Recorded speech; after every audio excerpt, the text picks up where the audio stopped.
सिद्ध देह, ये मैंने बताया था आपको। तो अभी हमारा सिद्ध देह है वो पता नहीं है कौन सा है, लेकिन जब हम ये तीसरा श्लोक को हम पार करते हैं, तीसरा श्लोक जो तृणादपि सुनिचेन तरोरपि सहिष्णुना अमानिन मानदेन कीर्तनीय सदा हरि, ये तीसरे श्लोक को हम जब पार करते हैं तो फिर चौथा स्टेज हमने देखा था कि वह वह एक निष्ठा, रुचि, रुचि के स्टेज पे आता है। रुचि या निष्ठा इस स्टेज पे आता है वो। तो ये चार चार जो चीजें हैं उसके लिए हमने ये भी देखा था कि जपा में सोना, जपा के समय बात करना, है ना, हमने ये भी सब चीज देखा था माधुर्य कादम्बिनी में कि अप्रतिहता था। उसके बाद बहुत सारी चीजें थी कि हमारा ध्यान न लगना या जप करते समय दूसरे चीजों पे आकर्षित होना, सारा चीज हमने देखा, है ना। तो पहला जो 5वां श्लोक है कि अयि नंद तनुज किंकरम पतितम मां विषमे भवाम्बुधो। तो इसमें क्या होता है कि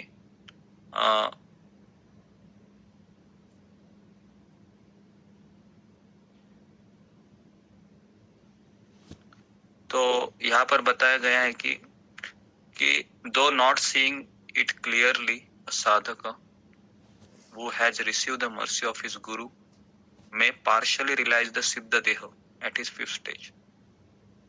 तो 5वां स्टेज है, पहला स्टेज है श्रद्धा, दूसरा स्टेज है साधु संग, तीसरा स्टेज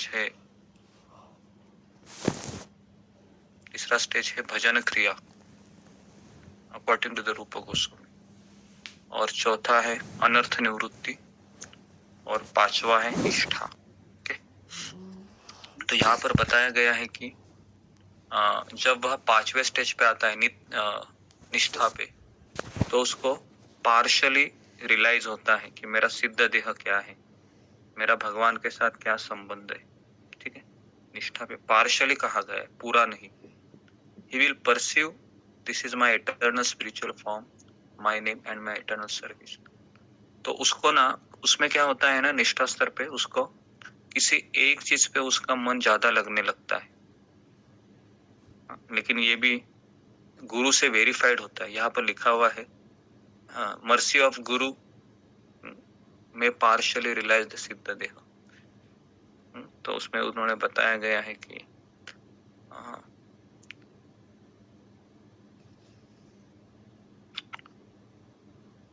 तो व्हाट इज वन सिद्ध देह, तो सिद्ध देह क्या होता है, तो यहाँ पर बताया गया है कि डिवोटी फिक्स इन ब्रज माधुर्य भाव। तो अगर जब भक्त है वह वृंदावन के भावना को आत्मसात करता है, ये कभी होता है, तो ये अभी नहीं होगा। अगर आपको लगता है कि मुझसे हो रहा है मेरे कृष्ण के साथ, तो ये आपका भ्रम है, क्योंकि इसके लिए तो पहले दीक्षा होना चाहिए, उसके बाद फिर इंस्ट्रक्शन स्वीकार करके चलना चाहिए, और कई सारे उसमें गलतियां होती है, गलतियों को सुधारना चाहिए, और फिर ये जाके होता है।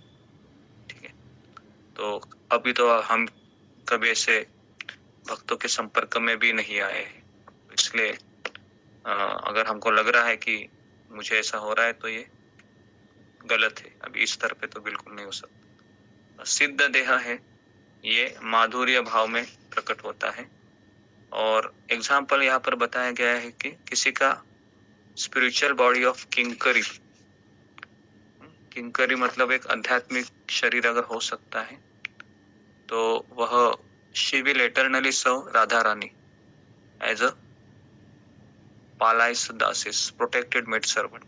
तो वह राधा रानी की दासी के रूप में उसका स्वरूप हो सकता है। तो यहाँ पर बताया गया है कि रुचि के स्तर पर जो चौथा श्लोक है, तो उसका अटैचमेंट है वह श्रवणम, कीर्तनम और स्मरणम, इसके प्रति ज्यादा होता है।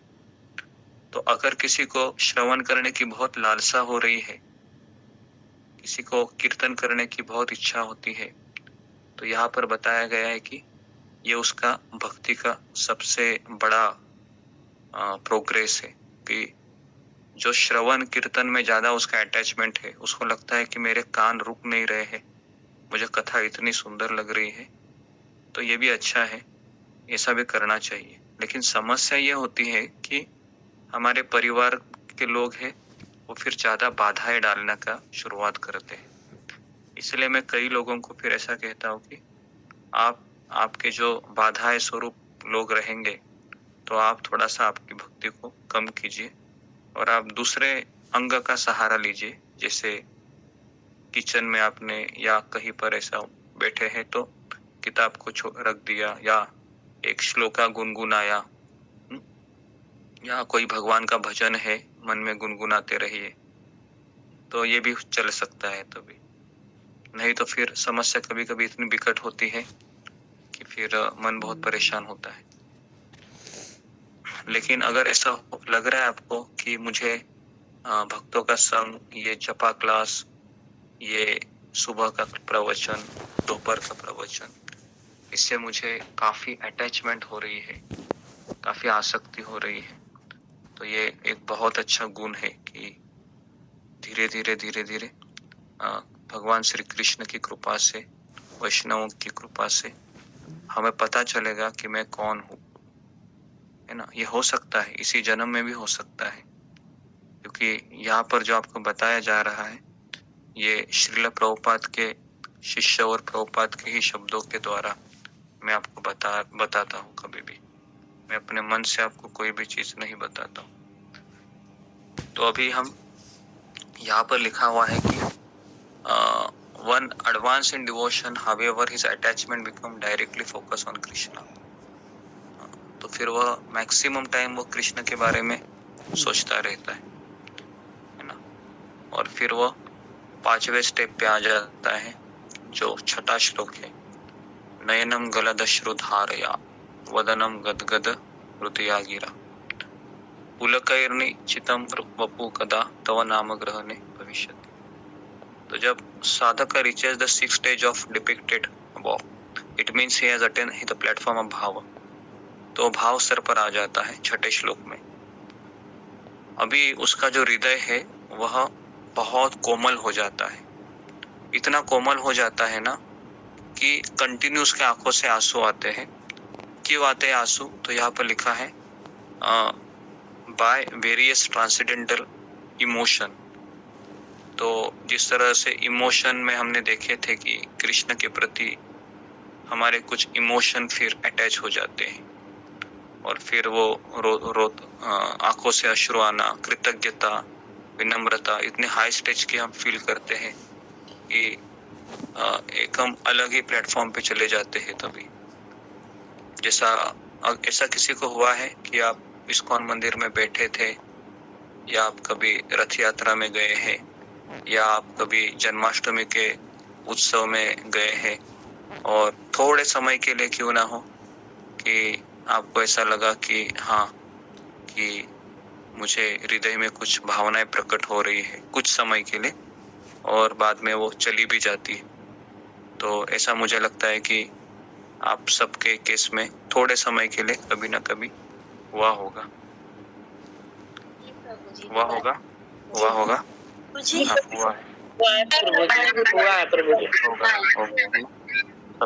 सबके केस में ऐसा होता है।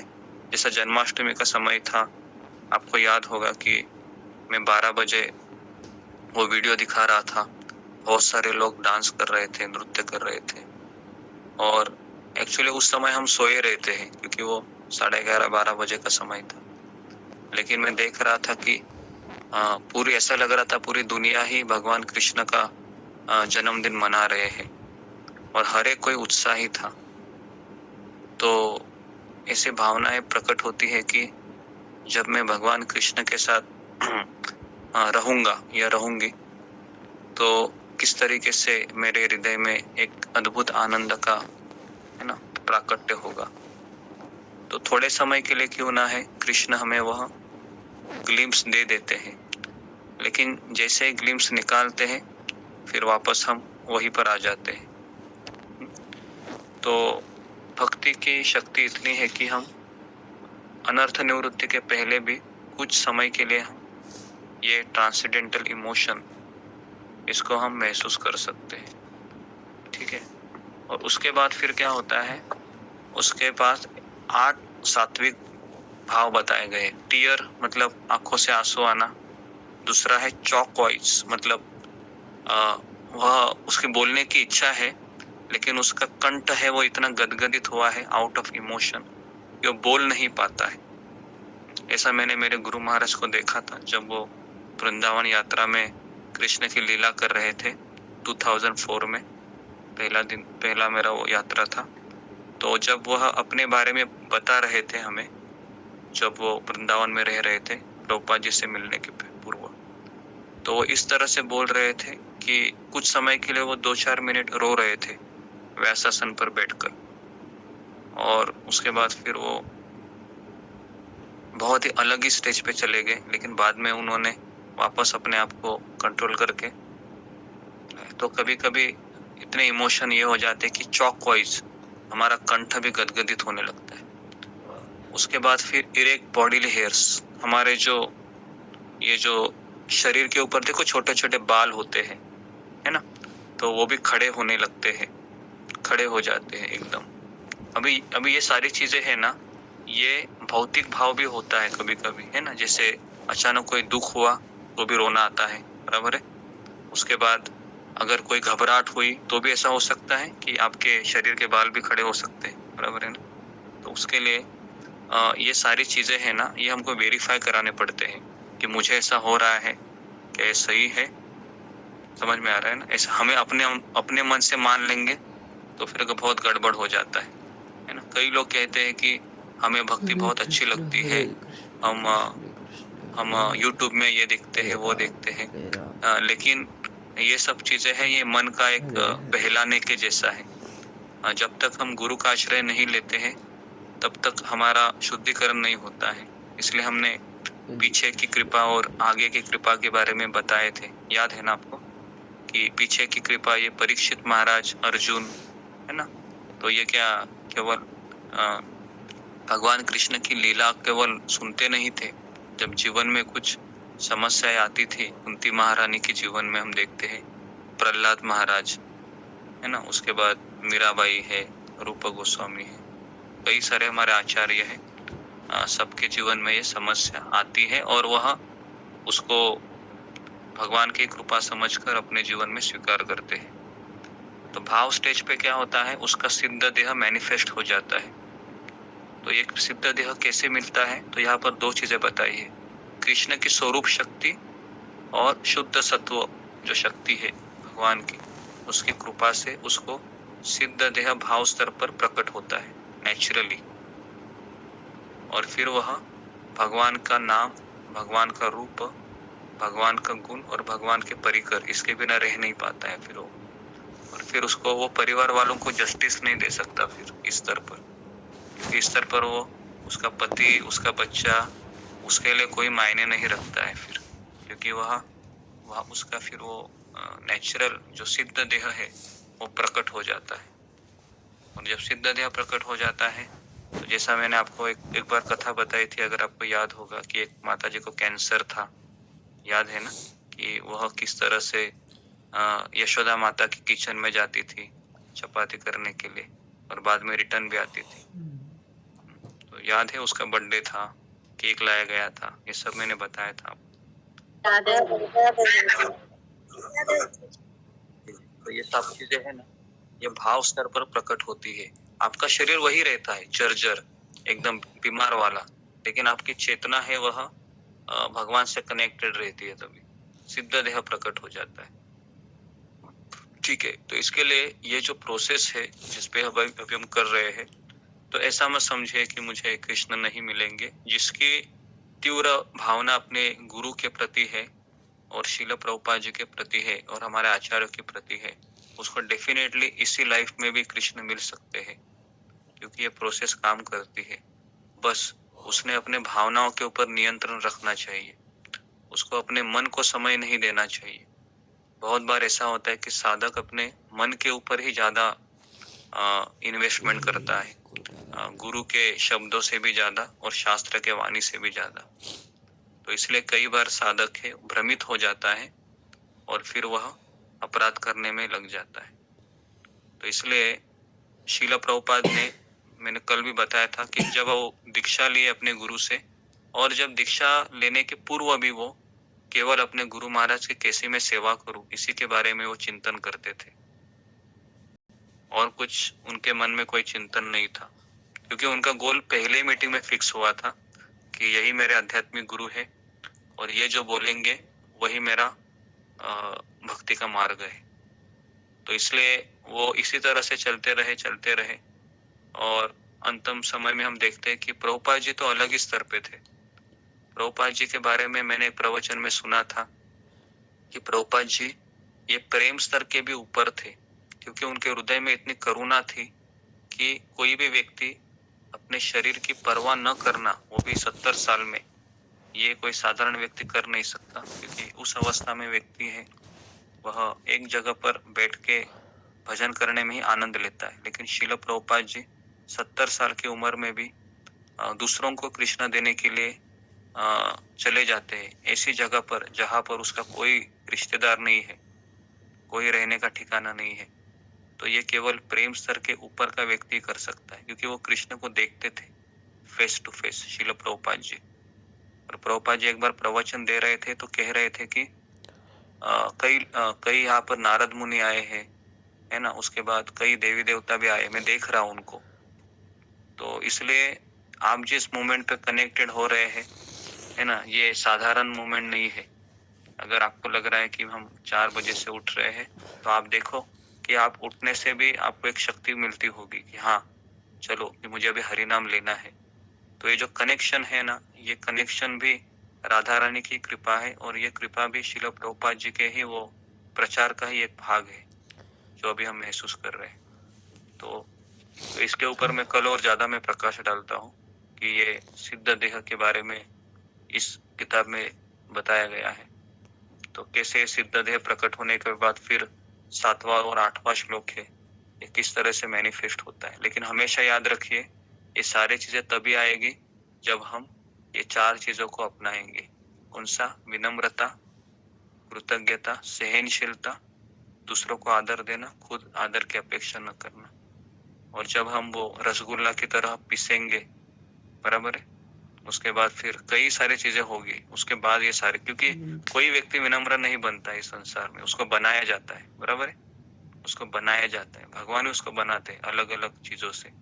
उसको उसका अपमान होगा, उसको मिस आइडेंटिफाई करेंगे, कभी कभी उसको लगेगा कि ये लोग मेरी कुछ कदर ही नहीं कर रहे हैं, मेरी कुछ वैल्यू ही नहीं इधर। तो ये सब चीजें मन डालता है और फिर भी हम लगे रहते हैं, मन की सुनते नहीं है, नहीं यही जगह है जो मुझे भगवान ने यहाँ भेजा है और बस इसे इधर ही पढ़ा रहूंगा मैं और धीरे धीरे मेरा शुद्धिकरण होगा। तो उतना पेशेंस हम रखते हैं तो एक दिन जरूर हम ये स्टेज पार करेंगे, जो तीसरा जो श्लोक है। तो आज ज्यादा समय हो गया, तो आज हम सोच रहे थे कि 5:15 बजे हमारे यहाँ पर ये विभावरी शेष आलोक प्रवेश, ये मंगल आरती होती है।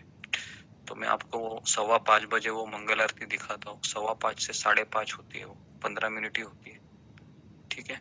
तो अभी मैं 4:30 बजे की मंगल आरती को नहीं जा रहा हूँ, अभी 5:15 बजे तक जप करता हूँ, 5:10, 5:05 तक। उसके बाद फिर मैं आपको वो मंगल आरती दिखाता हूँ, क्योंकि मैं इधर 8-9 महीने, 1 साल 2 साल से आ रहा हूँ, लेकिन आज तक मैंने भी वो मंगल आरती अटेंड नहीं की। तो मैं सोच रहा था कि शायद आज का ही दिन लिखा था, तो मैं आज वो आरती अटेंड करने का सोचा है। तो 5:15 बजे वो आरती होता है, ठीक है। तो 5:15 बजे मैं आपको दिखा दूँ। तो मैं यहाँ पर रुकता हूँ, बहुत बहुत धन्यवाद। हरे कृष्णा प्रभु जी, दंडवत प्रणाम। हरे कृष्णा प्रभु जी, पंचांग प्रणाम। हरे कृष्णा, हरे कृष्णा, हरे राम।